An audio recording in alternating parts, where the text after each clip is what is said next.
Selamat datang di Falas Talk dengan saya Fajar B.S. Lase, staf khusus Menteri Hukum dan HAM, bidang transformasi digital.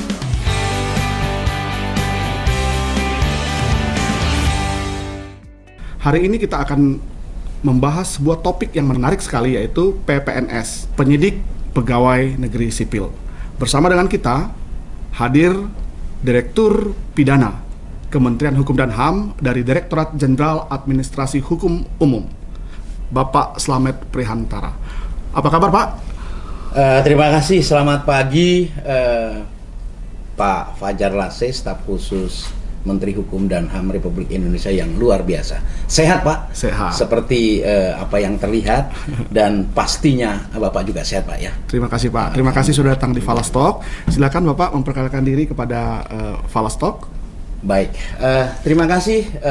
Selamat pagi, salam sehat untuk kita semuanya. Saya Slamet Prihantara, pada saat ini kebetulan diberikan amanah sebagai Direktur Pidana di jajaran Direktorat Jenderal Administrasi Hukum Umum. Kebetulan saya sudah 5 bulan bertugas sebagai Direktur Pidana yang sebelumnya saya lama mengabdi di jajaran pemasyarakatan. Namun demikian, setelah saya masuk ke jajaran Administrasi Hukum Umum atau AHU ini, ternyata ada sebuah kesesuaian dengan pelaksanaan tugas, latar belakang yang tentunya pernah saya laksanakan. Saya kira itu mudah-mudahan pada kesempatan yang berbahagia ini kami bisa memberikan sebuah edukasi ya, dalam rangka bagaimana TUSI yang berkaitan dengan penyidik pegawai negeri sipil, karena PPNS ini juga menjadi ampuan daripada TUSI di Direktorat Pidana. Gitu. Baik, terima kasih Pak Slamet Prihantara, Bapak Direktur Pidana. Pak Direktur Pidana ini unik, namanya Bapak Slamet Prihantara, tetapi sering dipanggil nama kecilnya ada, Pak, ya? Wah, luar biasa. Saya manggil Bapak ini Pak Direktur Pidana. Toro saja. Pak Toro saja ya nama kecil Bapak. Terima kasih, Pak Toro. Baik, Pak Toro. PPNS ini unik sekali. Orang berpikir tentang PPNS apa sih ya? Penyidik Pegawai Negeri Sipil. Sebenarnya apa yang melatar belakangi perlunya hadir penyidik pegawai negeri sipil ini? Terus memang bedanya apa dengan penyidik kepolisian, Pak, ya? Gimana itu, Pak? Ya. Baik, Pak. Terima kasih. Tentunya sesuai dengan yang diamanatkan di undang-undang ya. Dalam hal ini Kitab Undang-Undang Hukum Acara Pidana. Oke, KUHP. Ya, masih yang lama ini, Pak, ya? Iya. KUHP, Pak. KUHP. KUHP. Oh ya, yang dibahas ini KUHP. Iya. Jadi diamanahkan pada pasal 1 ayat 1 yang mana berkaitan dengan tugas-tugas dari kepolisian. Ya. Tugas dari kepolisian adalah sebagai penyidik yang dibantu oleh pegawai negeri sipil sesuai dengan aturan perundang-undangan yang berlaku. Tentunya ada kekhususan di situ. Apa bedanya penyidik kepolisian dengan penyidik pegawai negeri sipil? Tentunya akan berbeda. Karena ilmu yang dipunya dalam hal penyidikan itu tentunya sudah diamanahkan di Undang-Undang Kepolisian tahun 2022 ya. Kalau tidak salah itu pada pasal 2 ya, kalau tidak salah. Nanti mungkin bisa dikorek.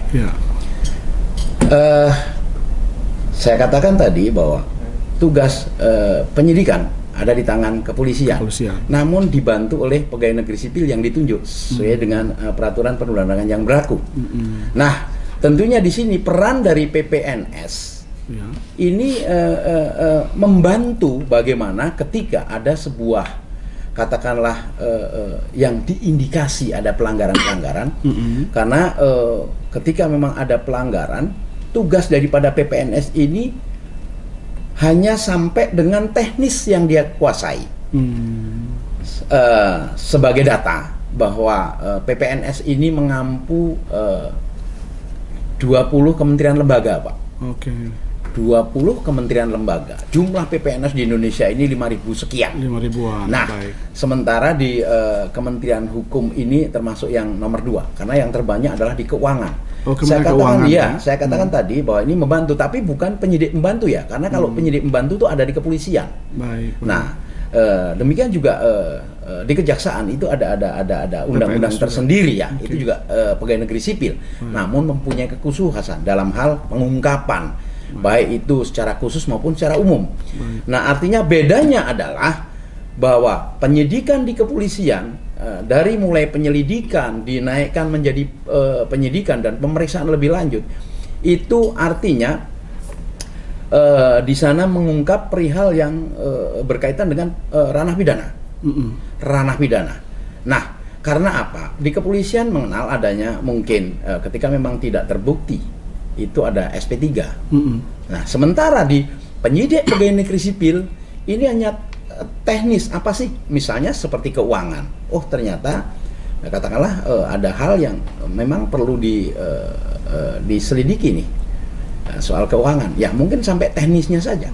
Namun apabila ternyata dalam perkembangannya ada indikasi sebuah pelanggaran pidana, sudah diserahkan saja ke kepolisian. Kepada kepolisian. Iya, kepolisian maupun kejaksaan. Berarti dapat kita sampaikan bahwa penyidik kepolisian itu, bahwa polisi itu sebenarnya tidak semua penyidik ya? Ya, tapi dapat membantu penyidikan. Betul.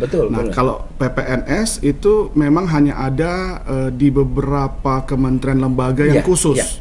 Mungkin juga di daerah ada, Pak ya? Ada. Yang terkait mungkin keahlian di bidangnya. Baik. Jadi kalau kita ambil contoh di Kementerian Hukum dan HAM, Pak, kita punya PPNS di pemasyarakatan ada nggak, Pak ya? Tidak ada. Jadi di AHU, imigrasi. Saya kira di Kementerian Hukum dan HAM itu ada 2 dari Direktorat Jenderal, yaitu Direktorat Jenderal Imigrasi. Ya, yang berkaitan dengan tugas-tugas keimigrasian, dan Direktorat Jenderal Kekayaan Intelektual. Karena di sana betul, penegakan hukumnya di sana ada. Nah, saya ulangi, berbicara soal penyidik pegawai negeri sipil, kebetulan ada 2 hal yang akan diampu dalam hal pelaksanaan tugas. Karena apa? PPNS ini adalah pengawal undang-undang, Pak. Yang pertama adalah undang-undang secara umum. Artinya undang-undang secara umum itulah undang-undang yang dikeluarkan oleh negara, yang tentunya dikawal oleh PPNS yang secara khusus, secara teknis tadi yang saya ceritakan. Yang kedua adalah berkaitan dengan tugas-tugas daripada pemerintah daerah. Karena di sana juga ada undang-undang, yaitu peraturan daerah. Sehingga ketika peraturan daerah itu ada yang mengawal, ya, ada yang mengawal di sana itu ada polisi Satuan Pamong Praja. Nah, sehingga ketika ada perda, tugas-tugas daripada peraturan daerah tersebut kawalannya adalah PPNS yang berkaitan dengan polisi Pamong Praja. Satpol PP dalam hal ini, Pak ya. Satpol PP, Satuan Polisi Pamong Praja. Nah, ketika kita tarik ke atas di Kementerian Dalam Negeri, makanya di sana ada Direktorat Polisi Pamong Praja. Baik. Jadi kalau kita bisa simpulkan sementara ini, Pak, bahwa PPNS ini tugasnya adalah melakukan penyelidikan ya. Penyelidikan terkait tugas dan fungsi direktoratnya. Betul. Misalkan Direktorat Imigrasi, Dirjen Imigrasi, berarti terkait pelanggaran keimigrasian, hanya sebatas itu dia melakukan penyidikan. Kalau sudah lebih dari itu nanti naik ke ranah pidana. Berarti kepolisian yang akan mengambil tindakan untuk yang selanjutnya, begitu Pak ya? Mungkin ilustrasi sebagai contoh, karena saya pernah di pemasyarakatan, kebetulan di sana juga menangani beberapa yang berkaitan dengan pelanggaran hukum, termasuk juga ketika kita bicara, saya pernah menangani orang yang pernah melanggar sistem perpajakan di Indonesia, sehingga di sana ada sel yang namanya geseling. Geseling ini adalah tempat yang dikhususkan bagi orang-orang yang penunggak pajak. Intinya seperti itu. Berarti itu PPNS Kementerian Keuangan. Iya, Kementerian Keuangan. Karena di Kementerian Keuangan itu banyak ada perpajakan, ada juga bea cukai yang ada di sana. Masing-masing punya PPNS tersendiri, Pak ya. Masing-masing punya PPNS tersendiri. Nah, ini tentunya yang akan menjadi sebuah hal yang secara teknis dilakukan oleh unit eselon satunya lah ya. Unit eselon satunya di kementerian lembaga tadi. Baik. Pak, apa syarat-syarat seorang pegawai negeri sipil bisa menjadi PPNS? Terima kasih Pak, ini yang tentunya pertanyaan yang luar biasa, justru ini yang harus kita ketahui semuanya. Kebetulan dari Direktorat Jenderal Administrasi Hukum Umum itu diamanahkan sebagai pembina PPNS. Seluruh Indonesia? Seluruh Indonesia. Sehingga ketika kita bicara membina, membina, ini akan bicara soal administrasi. Jadi manajemen soal bagaimana PPNS itu berjalan, itu Direktorat Jenderal Administrasi Hukum Umum mempunyai tanggung jawab secara administrasi. Nah, kalau tadi pertanyaannya apa sih persyaratannya untuk menjadi PPNS? Yang pertama tentunya ada pendaftaran yang dilakukan oleh kementerian lembaga ya bagi personil yang katakanlah ingin dididik, dilatih untuk menjadi PPNS. Nah, tentunya ketika dalam hal pelatihan pendidikan ini adalah ranah kepolisian, makanya ada Korwas PPNS. Korwas itu sebenarnya koordinasi, bukan koordinator, Pak. Koordinasi. Iya, koordinasi. Nah, tentunya yang mempunyai ilmu, kemampuan dalam hal penyidikan ini adalah kepolisian. Sehingga ketika dididik di kepolisian, setelah tadi dikirim oleh masing-masing kementerian lembaga, maka setelah dinyatakan lulus ya, tentunya ada syarat-syarat administrasi lain yang harus dipenuhi. Yang pertama adalah adanya rekomendasi dari kepolisian yang berkaitan dengan PPNS, rekomendasi dari Kejaksaan Agung yang berkaitan dengan PPNS. Setelah ada rekomendasi tersebut, para pihak dalam ini kementerian lembaga mengusulkan kepada Kementerian Hukum dan HAM melalui Direktorat Jenderal Administrasi Hukum Umum, Sekiu Direktorat Pidana, untuk segera dilantik dan diberikan kartu tanda anggota. Dilantiknya di AHU? Tidak harus di AHU, tidak harus di AHU, karena kebetulan diamanahkan juga bahwa Menteri memberikan amanah soal pelantikan PPNS ini kepada Direktur Jenderal Administrasi Hukum Umum. Terus kepada kepala kantor wilayah, karena kepala kantor wilayah adalah menteri kecil di daerah, sehingga mempunyai kewenangan. Nah, sehingga ketika ada PPNS yang ada di daerah, yang saya katakan tadi, satu mengawal undang-undang secara umum, satu mengawal peraturan daerah, ini pelantikannya bisa dilakukan di daerah. Nah, kebetulan boleh dilakukan oleh Kakanwil, kepala kantor wilayah, mewakili menteri, ya, mewakili menteri. Nah, kebetulan selama 5 bulan kami sudah bekerja sama dengan kepala kantor wilayah. Kami juga berikan surat yang baru untuk segera kepala kantor wilayah melantik PPNS sesuai dengan permohonan dari kementerian lembaga yang ada di daerah tersebut. Nah, saya ulangi tadi, ini yang tentunya akan menjadi konsentrasi kita bersama perihal calon penyidik pegawai negeri sipil. Karena mohon maaf, ketika kami lihat data, ada yang mungkin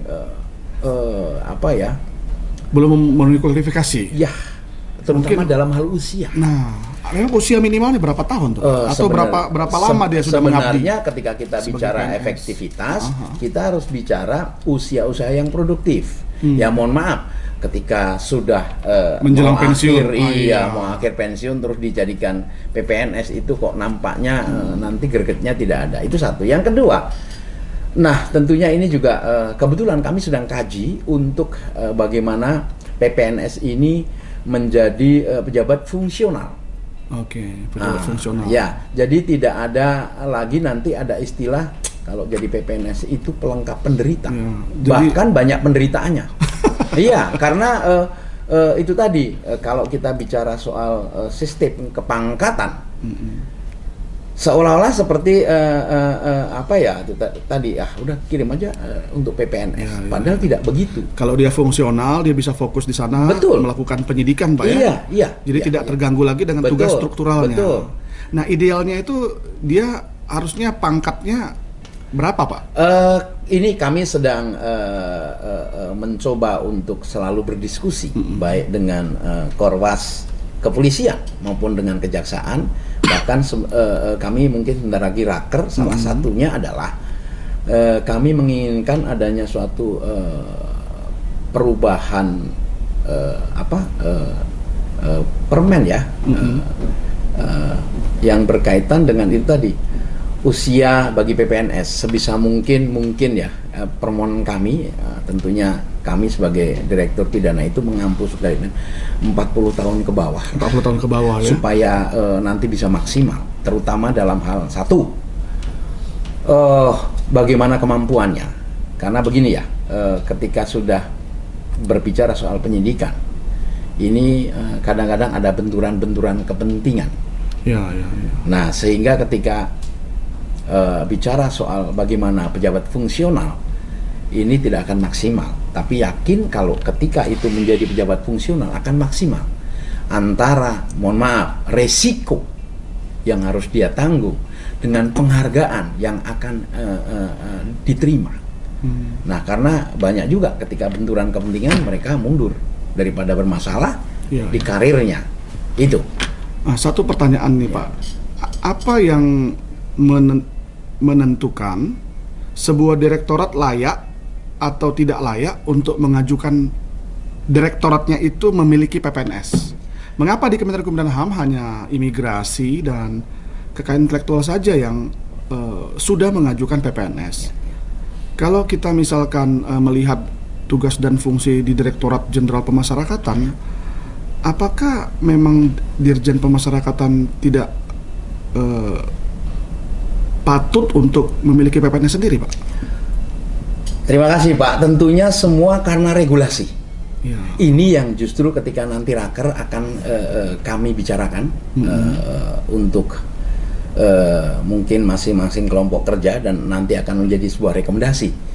Nah, kebetulan karena saya 32 tahun mengabdi di pemasyarakatan yang berkaitan juga dengan ketika ada warga binaan pemasyarakatan itu yang ketika dibina di dalam lembaga pemasyarakatan rumah tahanan negara, karena kekhilafahnya atau mungkin kesengajaannya melakukan sebuah kesalahan. Nah, ini kan tentunya rekan-rekan petugas pemasyarakatan itu memeriksa, melakukan BAP. Ya, BAP, sehingga BAP tersebut baru nanti kita koordinasi dengan kepolisian, kita serahkan ke kepolisian.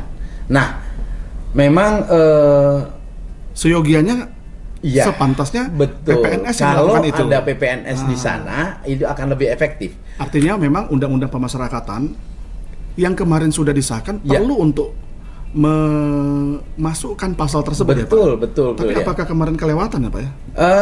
Begini, karena mungkin bisa jadi seperti itu. Tapi saya kira nanti mudah-mudahan dengan katakanlah revisi terbatas, keputusan menteri, peraturan menteri ya, revisi terbatas. Karena begini ya, ini sebagai ilustrasi kan begitu ya. Pemasyarakatan juga mempunyai resiko yang besar ketika bicara itu. Nah, berkaitan dengan berita acara pemeriksaan, kaitannya juga tentunya ada resiko juga. Walaupun ini dilakukan untuk bagaimana ketika ada warga binaan pemasyarakatan melanggar peraturan kan begitu. Nah, kami di Direktorat Pidana sendiri yang jelas-jelas sebagai pembina PPNS, Pak, ya mohon maaf, kami tidak punya ruang untuk itu. Sehingga kami ini mengurusi PPNS tapi kami bukan PPNS. Ya, artinya sebenarnya undang-undang dari kementerian lembaga terkait lah yang membunyikan pasal tentang pentingnya PPNS direktoratnya. Ya, betul. Kalau memang tusinya terkait kepada penyidikan sesuai dengan tusinya, seyogianya sudah sepantasnya memiliki PPNS sendiri ya, Pak ya? Ya. Baik. Jadi kalau kita bisa simpulkan PPNS itu membantu kepolisian, memudahkan kepolisian dalam melakukan penyidikan. Betul. terkait tugas dan fungsi kementerian lembaganya. Betul. Nanti setelah selesai melakukan penyidikan sesuai dengan keahlian di bidangnya, baru diserahkan kepada kepolisian untuk menindaklanjutinya. Betul. Wow, luar biasa sekali. Ketika memang ada dalam tanda kutip ketika sudah melakukan katakanlah penyidikan PPNS ini di unitnya masing-masing sesuai dengan tusinya, ternyata ada indikasi sekali lagi pelanggaran pidana, saya sudah katakan seyogyanya langsung diserahkan saja ke kepolisian karena memang itu ahlinya. Ahlinya. Nah, makanya kalau kepolisian ini apa istilahnya tentunya dengan regulasinya melakukan sebuah penyidikan dengan banyak sekali undang-undang yang harus diampu, wah memang kasihan. Makanya PPNS inilah punya peran itu untuk membantu. Saya katakan ketika memang sudah ada indikasi ranah pidana, sudah serahkan saja ke kepolisian, karena ahlinya adalah saudara-saudara kita dari kepolisian dengan regulasinya, gitu ya. Seperti demikian juga dengan kejaksaan, karena di sana kan ada katakanlah pidana khusus. Pidana khusus. Jadi modul untuk seseorang bisa memenuhi syarat untuk menjadi PPNS itu dibuat oleh kepolisian. Kepolisian. Nanti dilatih di kepolisian. Berapa lama itu, Pak? Pelatihan di kepolisian kurang lebih sekitar 45 hari. 45 hari. Iya, 45 di Megamendung, di Direktorat Serse.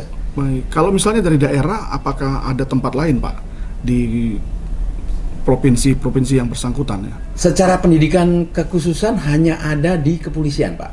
Ada di Megamendung. Hanya di Megamendung. Iya, jadi kalau dari kawasan timur Indonesia juga harus ke Megamendung. Tetap harus ke Megamendung. Makanya pendidikan untuk PPNS ini kan untuk anggarannya diserahkan ke kementerian lembaga masing-masing. Dan itu tidak sedikit, Pak. Makanya sangat-sangat mubazir ketika nanti sudah selesai pendidikan PPNS ini ternyata tidak difungsikan ya secara kefungsiannya sesuai dengan regulasi yang ada. Karena ini kan begitu. Makanya tadi Bapak mengusulkan kalau akan lebih ideal apabila PPNS itu menduduki jabatan fungsional. Betul. Supaya dia bisa fokus untuk melaksanakan tugasnya sebagai PPNS ya, Pak. Iya. Dalam perjalanan kita ke daerah, Pak. Ya. Ada begitu banyak pelanggaran-pelanggaran terkait kekayaan intelektual. Ya. Harusnya kan PPNS kekayaan intelektual yang melakukan penegakannya, Pak ya, melakukan penyidikan. Namun ternyata PPNS-nya nggak ada. PPN-nya satu hanya untuk satu provinsi yang besar. Nah, untuk hal seperti itu, apakah itu murni usulan dari Direktorat Jenderal terkait atau Direktorat Jenderal Administrasi Hukum Umum sebagai lembaga yang melakukan pembinaan pengawasan ya, Pak ya, dan pengangkatan itu juga mengingatkan direktorat terkait bahwa kamu perlu mengusulkan lebih banyak. Nah, itu hubungannya bagaimana, Pak ya? Begini, tentunya yang paling tahu soal kebutuhan PPNS ini adalah kementerian lembaga ataupun unit eselon 1 dalam hal ini Direktorat Jenderal terkait. Sehingga ketika seperti itu mungkin yang pertama adalah mengusulkan bagi personil-personil untuk dididik menjadi PPNS. Itu yang pertama. Yang kedua, tentunya ketika dinyatakan berhasil, ya tentunya dengan tadi ada rekomendasi baik dari kepolisian maupun dari kejaksaan. Nah, segera seperti sebagai contoh kekayaan intelektual. Ini sudah ada beberapa yang diusulkan untuk segera dilantik. Nah, ini tinggal menunggu waktu saja karena kebetulan kesibukan dari Pak Dirjen. Sehingga tertunda saja karena memang pelantikan ini menjadi hal yang ditunggu-tunggu oleh rekan-rekan PPNS yang sudah dididik dan dinyatakan katakanlah lulus dan layak untuk segera dilantik. Apalagi yang berkaitan dengan kekayaan intelektual, kita tahu sekali bahwa kebutuhan daripada PPNS di kekayaan intelektual itu sangat-sangat banyak. Dan sementara ini memang kemarin kami bicara dengan Pak Direktur untuk segera dilakukan pelantikan dan sudah ada permohonannya. Kami pun sudah mempersiapkan itu, tinggal nunggu waktunya saja nanti. Mudah-mudahan Pak Dirjen setelah kembali dari luar negeri itu segera dilakukan. Nah, akan berbeda dengan keimigrasian. Karena keimigrasian ini terutama bagi saudara-saudara kita yang lulus, katakanlah dari tingkat, kalau sekarang kan ada Poltekim ya, ataupun mungkin kekursusan lain yang berkaitan dengan teknis keimigrasian. Nah, ini akan beda karena ini jelas-jelas walaupun tetap nanti secara usulan ya, mereka mungkin juga perlu pendidikan, namun mungkin pendidikan secara cepat lah, teknis penyidikan saja karena sudah mempunyai ilmu. Sudah punya ilmu keimigrasian. Nah, apalagi ketika imigrasi katakanlah dari lulusan Poltekim ini kan sudah menjadi pejabat keimigrasian. Nah, sehingga atau PEJIM ya. Sehingga ini akan berbeda dengan petugas-petugas imigrasi lainnya. Baik. Gitu. Terima kasih Pak Direktur Pidana. Sahabat Falas, jangan lupa like, subscribe dan mengikuti Falas Talk supaya bisa tetap mendapatkan informasi-informasi terkini. Pak Toro, kita lanjut kepada pertanyaan. Kalau seorang PPNS sudah diangkat, apakah itu berlaku seumur hidup atau pada waktu tertentu dia bisa menyudahi tugasnya atau jabatannya sebagai PPNS? Baik, yang pertama adalah PPNS ini bisa jadi, yang pertama karena tugas bisa jadi tidak selamanya jadi PPNS. Sebagai contoh ini yang paling banyak adalah di pemerintah daerah. Nah, ketika ternyata ada salah satu personil PPNS yang biasanya itu ada di ranah polisi Pamong Praja, nah kebetulan dipindahkan ke dinas lain. Nah ini tentunya akan katakanlah keahliannya tadi tidak bisa maksimal. Karena apa? Di dinas tersebut tidak memerlukan PPNS. Baik. Satu. Yang kedua, yang bersangkutan mengundurkan diri sebagai PPNS. Ya. Yang bersangkutan pensiun ataupun katakanlah meninggal dunia. Nah, ini yang sedang juga kita rancang adalah bagaimana pemerintah daerah dalam hal ini dari mulai gubernur, wali kota bupati itu benar-benar punya konsentrasi perihal bagaimana pembinaan ya PPNS di daerah. Sehingga ketika penempatan bagi personil yang sudah dididik PPNS tersebut bisa benar-benar kemanfaatannya itu bisa dimaksimalkan. Ini contoh kecil saja. Beberapa waktu yang lalu kebetulan ada salah satu Satpol PP menjadi sekda di salah satu provinsi Sumatera Selatan, tepatnya di Kabupaten Pathlawang. Nah, karena personil ini menjadi sekda, pertanyaannya adalah bagaimana dengan PPNS saya? Nah, saya kira kalau sekda masih ada kemungkinan untuk itu dimaksimalkan.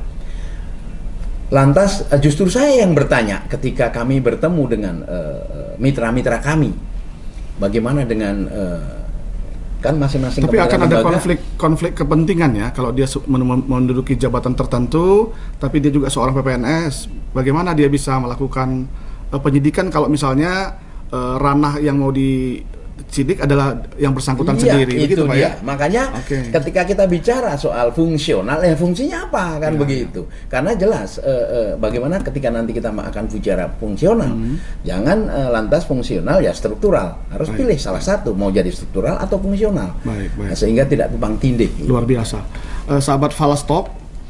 Jadi sekarang kita bisa tercerahkan bahwasannya selain penyidik kepolisian, kita juga mengenal penyidik pegawai negeri sipil. Jadi kalau misalkan nanti kita bertemu, kenapa ini ada PNS yang melakukan penyidikan? Memang dia polisi. Undang-undang sudah mengatur sedemikian rupa bahwa ada penyidik kepolisian dan ada juga PPNS. Tapi PPNS itu tidak ada di semua tempat, hanya di direktorat-direktorat tertentu dan kementerian lembaga tertentu, juga di pemerintahan daerah. Nah, oleh karena itu kita mari dukung PPNS untuk melaksanakan tugas dan fungsinya melakukan penyidikan. Tahap selanjutnya diserahkan kepada kepolisian. Pak Toro, terima kasih ini sudah datang di Falas Talk.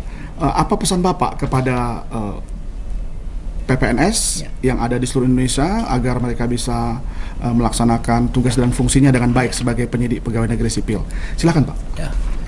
Bapak Ibu sekalian, ya, karena apa? Justru disinilah dituntut bagaimana profesionalisme kita sebagai aparatur sipil negara ketika kita diberikan tanggung jawab.